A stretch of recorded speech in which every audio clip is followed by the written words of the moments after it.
Hello, my name is Kathryn Eident, and I'm co-host of Morning Edition, and I'm also a reporter here at the station. And I've been part of a series called Our Mortal Lives, Confronting Death and Dying, where we take a look at different issues around death and dying topics. And one of the things that I learned in doing this series is that there's a suite of paperwork available in the state of Massachusetts that people can use to help them figure out what they want if they have a terminal illness or if they're at the end of their lives. And so I'll explain some of those documents for you now. The first document is called the Massachusetts Healthcare Proxy.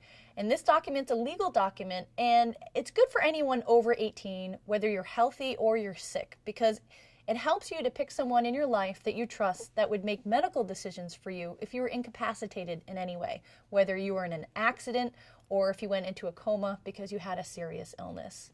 A thing to note about this document is that if you had a coma and you woke up, your decision-making ability would be restored to you, and your healthcare proxy or your healthcare agent would step back for you.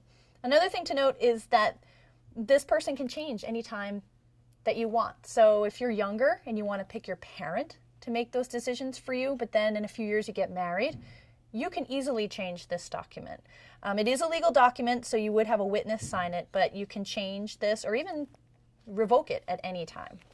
The next document is called a personal directive. It's also sometimes called a living will or a medical directive. And you can fill out a form for this, or you can even write a letter or a memo. If you couldn't manage your affairs, what would you want the person that you've entrusted this decision-making process to do? It's not legally binding, but it helps somebody like your healthcare agent know the kinds of care you might want if you couldn't make those decisions for yourself. The next document is called 5 Wishes, and this is a legal document, and it's more or less a combination of the healthcare proxy and the personal directive. You pick someone who would make medical decisions for you if you couldn't, and you also give them guidance on to the types of care that you may want if you couldn't make those decisions for yourself. All of these documents can be revoked at any time. You can either write revoked across them, or you can actually destroy them. Or if you want, you can change the people that you choose to be your healthcare agent or any of the types of care that you may want. The next form is called the Massachusetts Medical Orders for Life-Sustaining Treatment, or MOLST. And this is also a legal document. It's something you'd fill out with your doctor or trusted medical provider. What it does is it tells your medical providers things that you would want.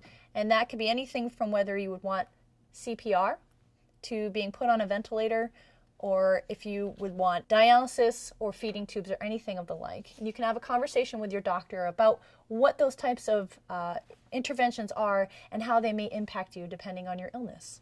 The final form is called a Do Not Resuscitate Order, or a DNR. And it also covers some similar topics that the MOLST form covers. Again, it's something you'd want to go over with your doctor. And your doctor would keep this form and the MOLST form on file. You would also keep these forms on file, and you could even give these forms to your hospital so that they can have them on file in case there's an emergency situation. You can find these forms online. There are several resources available for you. One is called the Conversation Project, and the other is called Honoring Choices Massachusetts. You can easily find those through a Google search. And we'll also list those resources on our website, capeandislands.org. We know that sometimes these conversations can be uncomfortable, but now that you've started to learn, we hope that you'll listen to all the stories in the series and then bring what you've learned home to your family and friends. I'm Kathryn Eident, and thanks for watching.